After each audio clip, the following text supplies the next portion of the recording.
Embora muitos tenham sido surpreendidos e outros tantos tenham fingido surpresa com a exposição de que o ex-deputado Alexandre Frota instruía os inquéritos e processos políticos do ministro Alexandre de Moraes e do judiciário controlado por ele, sua participação foi consignada no voto do ministro Carlos Horbach durante o julgamento de várias ações de investigação judicial eleitoral que buscavam cassar o mandato do ex-presidente Jair Bolsonaro. Na ocasião, o ministro apontou especificamente o absurdo de basear uma ação judicial em depoimentos de desafetos declarados. Ele explicou que foram juntados documentos dos inquéritos políticos do ministro Alexandre de Moraes, que incluíam depoimentos dos então deputados Alexandre Frota e Joyce Hasselmann.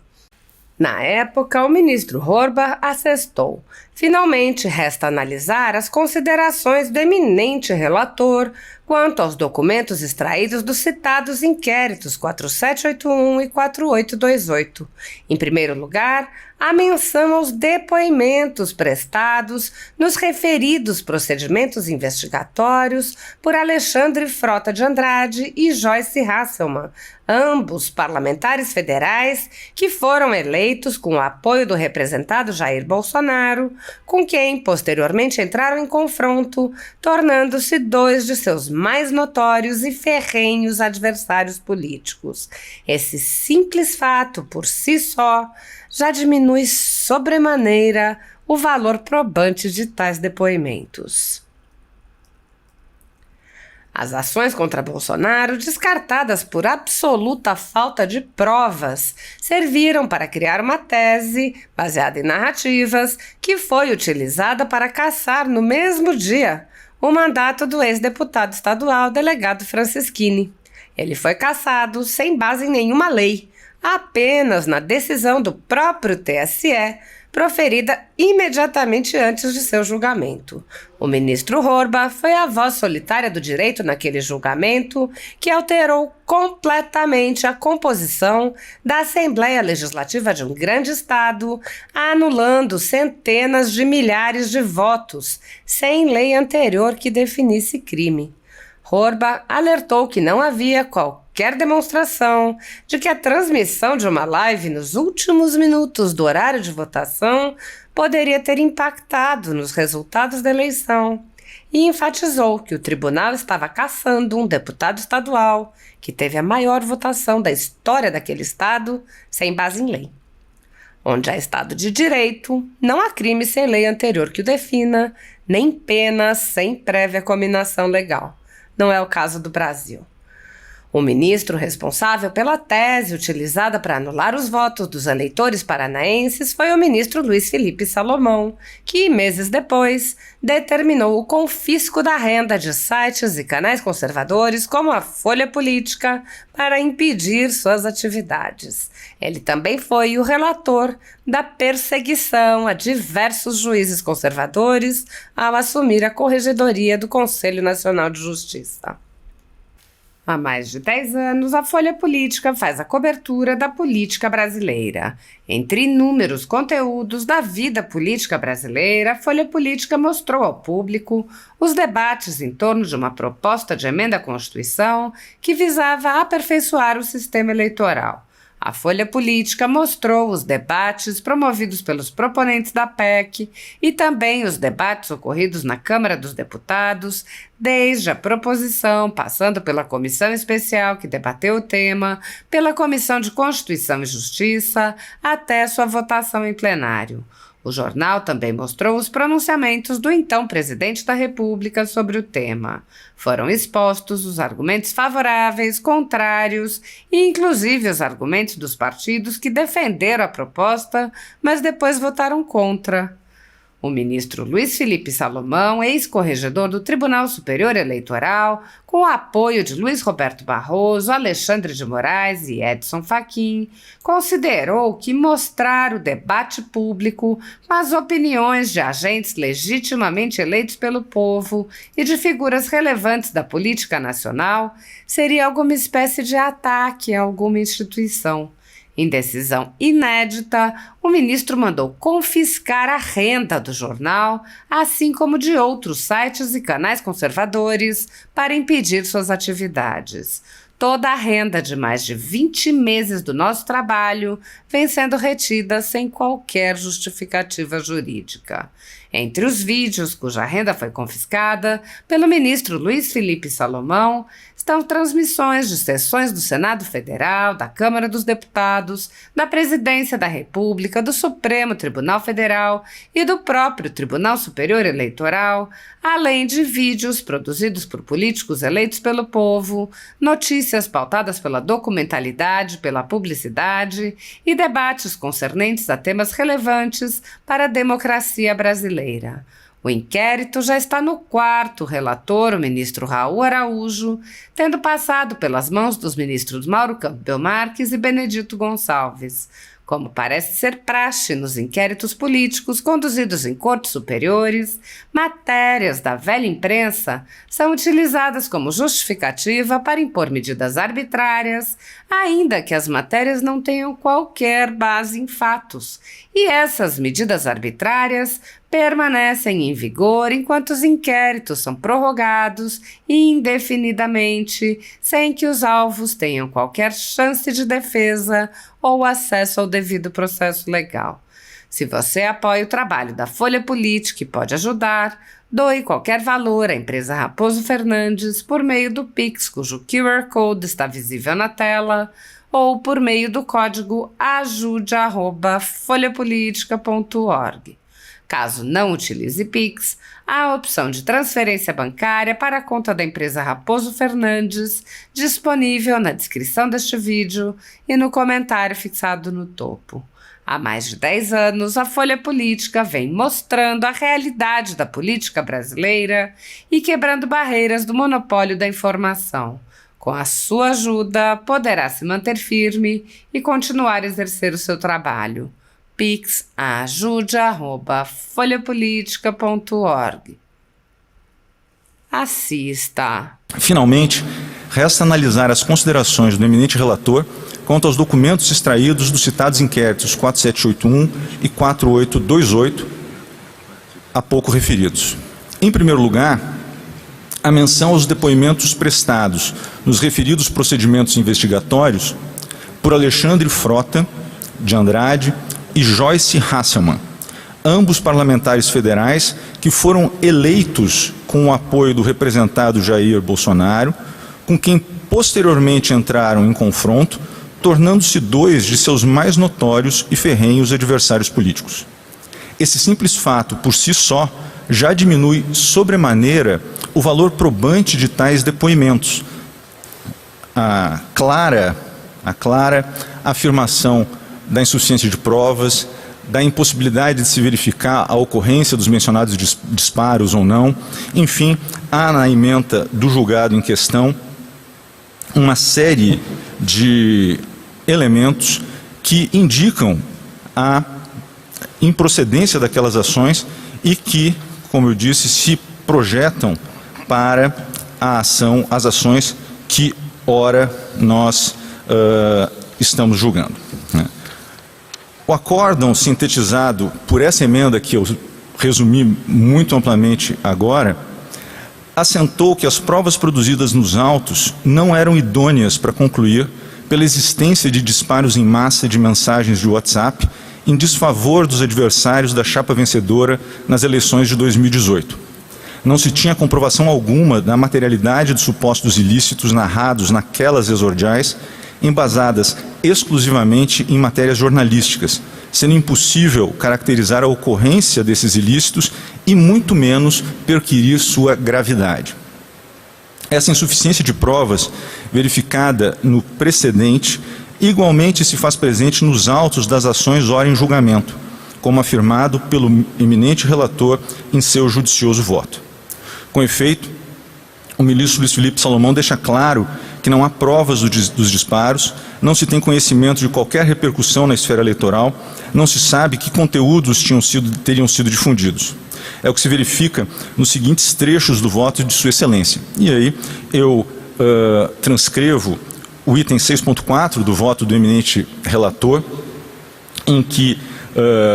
afirma expressamente que a parte autora não logrou comprovar nenhum dos parâmetros essenciais para a gravidade do caso, apesar das inúmeras provas deferidas,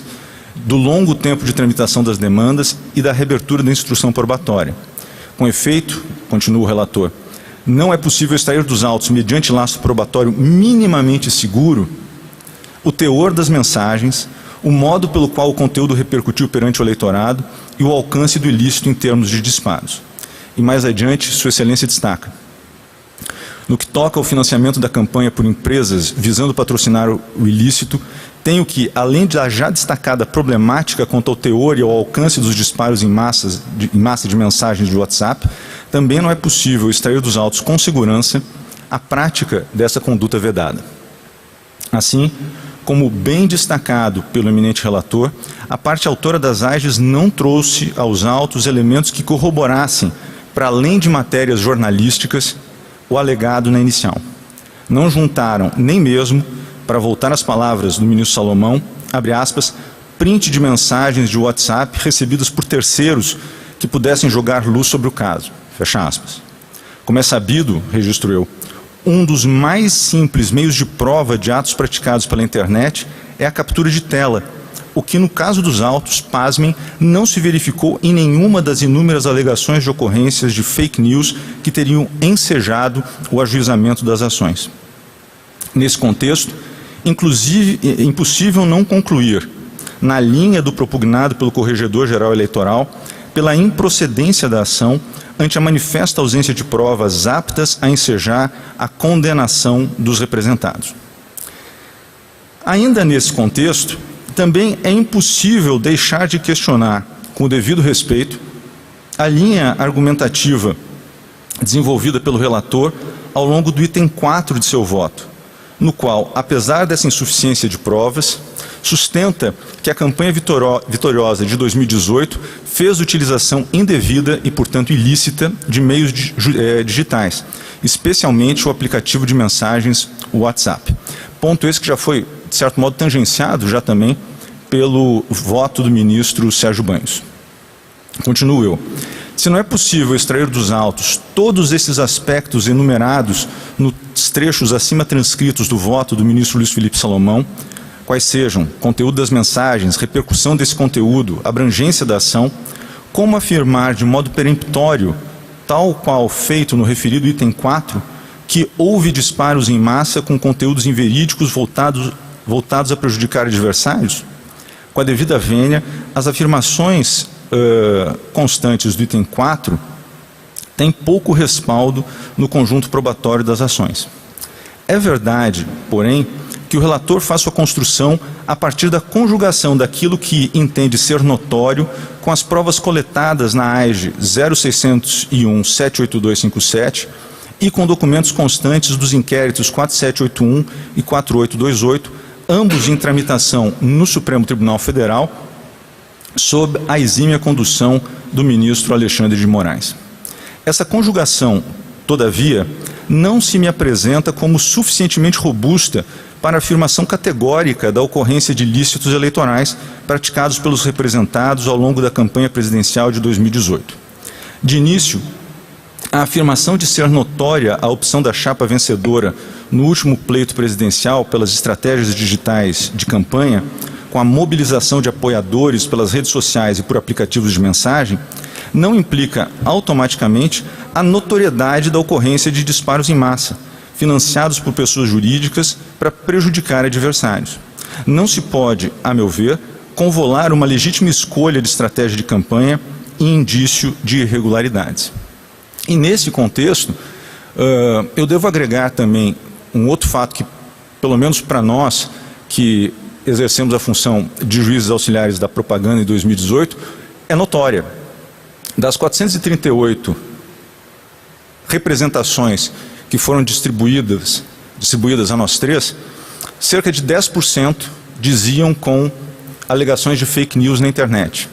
E dessas, 2 diziam com o WhatsApp, sendo que uma delas, de minha relatoria, não envolvia os candidatos representantes. Por outro lado, a notificação dirigida pelo WhatsApp às agências citadas nas iniciais das AGES não comprova nada além do fato de terem elas violado os termos de serviço do aplicativo, gerando consequências que se projetaram em restrições de uso para tais empresas. Não se pode afirmar, a partir dessas notificações, que as ações violadoras dos termos de serviço tenham natureza eleitoral ou beneficiem os candidatos representados. Finalmente, resta analisar as considerações do eminente relator quanto aos documentos extraídos dos citados inquéritos 4781 e 4828, há pouco referidos. Em primeiro lugar, a menção aos depoimentos prestados nos referidos procedimentos investigatórios por Alexandre Frota de Andrade e Joyce Hasselmann, ambos parlamentares federais que foram eleitos com o apoio do representado Jair Bolsonaro, com quem posteriormente entraram em confronto, tornando-se dois de seus mais notórios e ferrenhos adversários políticos. Esse simples fato, por si só, já diminui sobremaneira o valor probante de tais depoimentos, tal como assentado na legislação adjetiva e amplamente aplicado na jurisprudência pátria em relação aos informantes, como indicado em diferentes precedentes. E eu cito aqui, por exemplo, a AIGE 0601-862-21, que teve como relator originário o ministro Hugo Fernandes e depois como relator designado o ministro Jorge Mussi, em que se destaca exatamente que essa inimizade, que essa posição de adversário político infirma o valor probante dos depoimentos. Ademais, no item 4.6, o voto do eminente relator aduz dois relatórios da Polícia Federal nos referidos inquéritos, um dos quais indica a utilização de computadores da Câmara de Vereadores Carioca e da Câmara de Deputados para movimentar perfis, abre aspas, bolsonaristas, fecha aspas, nas redes sociais. Enquanto o outro examina o chamado Gabinete do Ódio, que conduziria as estratégias digitais em favor dos candidatos representados. No que diz com o primeiro relatório, seus termos simplesmente indicam um eventual uso indevido de servidores e recursos materiais da Câmara Municipal do Rio de Janeiro e da Câmara dos Deputados, na realização de propaganda política. Não se pode aferir, a partir desse relatório, se as postagens eram de fato voltadas à desinformação ou produto do chamado Gabinete do Ódio. De qualquer forma, é inconteste que o relatório faz menção às redes sociais que não se confundem, como será adiante explicitado, com os aplicativos de mensagem, como o WhatsApp, os quais se colocam no cerne da discussão jurídica dos autos. Em relação ao segundo relatório, o simples fato de inúmeras contas terem sido criadas no Instagram e no Facebook, novamente sublinhem-se duas redes sociais e não aplicativos de mensagem,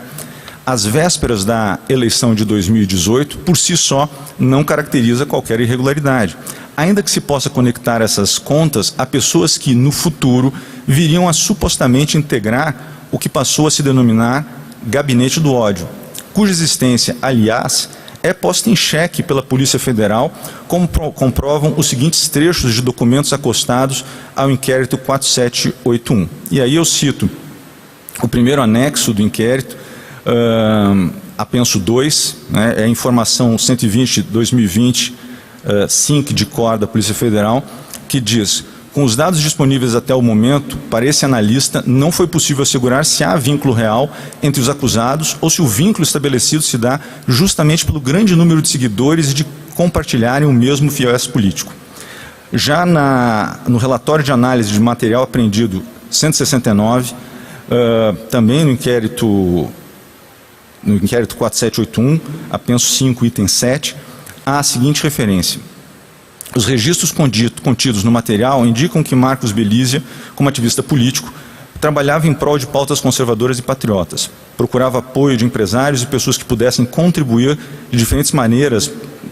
para as manifestações de rua convocadas pelo movimento nas ruas. Por outro lado, com base no que foi visto, não se encontrou referência à existência do tal gabinete do ódio ou de alguma coordenação de postagens entre diferentes perfis e pessoas. E, por fim, eu menciono ainda o relatório de análise de material apreendido 184, também no apenso 5, item 7 do inquérito 4781, que diz o seguinte: em relação ao gabinete do ódio, por vezes referidos entre aspas, apesar de o nome e sigla aparecerem em diferentes conversas, não foram encontrados outros elementos que confirmem sua existência de fato e eventuais integrantes. Nesse contexto, com a devida vênia, não posso acompanhar o relator em todas as suas reflexões desenvolvidas no item 4 do voto de Sua Excelência, ou em sua conclusão pela ocorrência de ilícitos por parte dos representados, uma vez que não há elementos probatórios suficientes para tanto. E não havendo elementos aptos à configuração do ilícito, não há de se perquirir acerca da gravidade de condutas cuja existência não se tem confirmada. De qualquer modo, é importante registrar que a eventual análise dessa questão,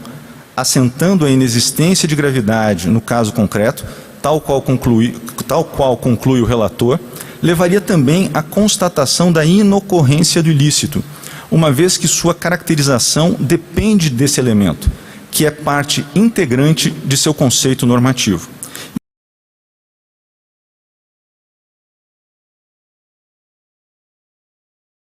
As vultosas cifras trazidas na inicial e reproduzidas no acórdão recorrido, é preciso decotar as visualizações referentes a todos os demais estados brasileiros, uma vez que essas não trazem benefício pessoal para o candidato que concorre ao cargo de deputado estadual. Há de se subtrair também o quantitativo de pessoas que, às 16 horas e 38 minutos, já haviam votado. Por fim, é necessário desconsiderar todos aqueles que, após as 17 horas, visualizaram o conteúdo. É certo que, nos termos do artigo 22, inciso 16 da Lei Complementar 64, para a configuração do ato abusivo não será considerada a potencialidade de o fato alterar o resultado da eleição, mas apenas a gravidade das circunstâncias que o caracterizam. Não obstante, a normalidade e a legitimidade das eleições é que devem ser o objeto de tutela do dispositivo, diante do assentado no artigo 14, parágrafo 9º da Constituição Federal. Logo, aferir o número de eleitores daquele estado que ainda não tinham comparecido às urnas e que receberam as informações propagadas pelo candidato é elemento indissociável da análise da gravidade do caso concreto. Mesmo porque não caberia condenação do recorrido em sede de AIGE caso o vídeo tivesse sido veiculado após as eleições, pelo simples fato de que não seria possível afetar a normalidade e a legitimidade de um pleito já encerrado. A conclusão lançada pela corrente vencida no regional de que é perfeitamente possível que ele, o investigado, tenha sido beneficiado diretamente na disputa pela Assembleia Legislativa do Estado do Paraná, subverte o ônus probatório inerente às ações eleitorais, incumbência que repousa sobre o acusador, razão pela qual não pode prevalecer nesta instância, a meu ver, e com o devido respeito. Para se chegar a tal raciocínio, deve-se presumir que o espectador da transmissão era apto a votar no Estado do Paraná, não tinha ainda exercido o sufrágio, assistiu ao vídeo e, a partir do conteúdo veiculado, convenceu-se a votar no candidato investigado. Trata-se de um exercício de diversas presunções diante das gravíssimas consequências advindas desse ato, que é a cassação de um deputado estadual que obteve 427.749 votos, além da declaração de sua inelegibilidade por 8 anos. Nesse sentido, diante da gravidade das sanções impostas em AIGE por abuso de poder, exige-se prova robusta e inconteste para que haja a condenação. Ou seja, é necessário que haja a demonstração cabal da quebra da isonomia, da legitimidade e da normalidade das eleições, não sendo suficiente meras presunções relativas aos eventuais efeitos que os atos tidos como irregulares poderiam causar. E aqui eu cito precedentes de relatoria tanto do presidente, ministro Roberto Barroso, como do ministro Henrique Neves.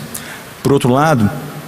Todo o arcabouço teórico atinente ao caso em julgamento não pode ignorar o fato de que se está a decidir o futuro de um parlamentar estadual eleito a partir de um contexto fático delineado nos autos pela acusação, cenário do qual esta Corte não pode se afastar, sob pena de se firmar a tese à custa de sua inadequação ao caso concreto. O disposto no artigo 22 da Lei Complementar 64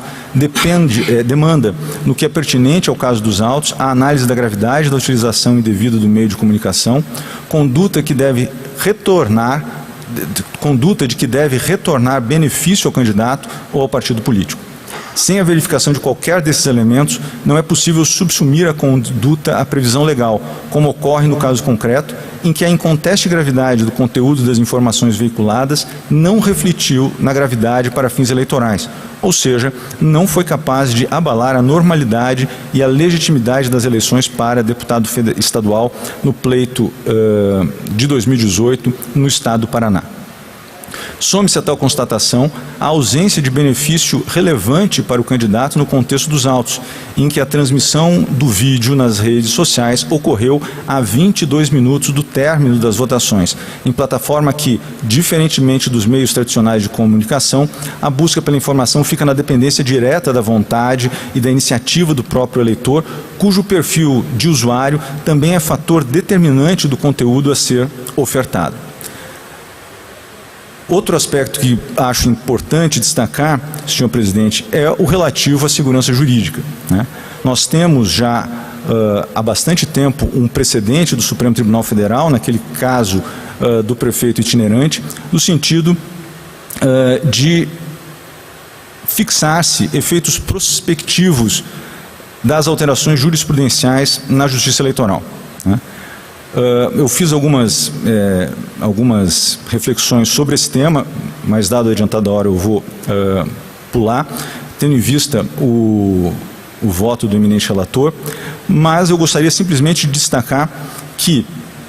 havia, sim, no passado dúvida quanto à extensão do conceito de meio de comunicação social, como indicam os precedentes que citei no voto proferido ainda nesta assentada. E nós tivemos uma tese que foi fixada hoje, né? Há igualmente, se logra a maioria pela cassação do mandato, se tem igualmente uma modificação da nossa jurisprudência no que toca à admissão da presunção do benefício político do candidato, coisa que em regra não se admite, né? Pelo menos não encontrei e citei alguns precedentes nesse sentido. Nesse quadro, me parece que sim há uma viragem jurisprudencial que enseja a aplicação do princípio da segurança jurídica, que opera em favor da legitimidade da cidadania passiva, que é direito fundamental do recorrido.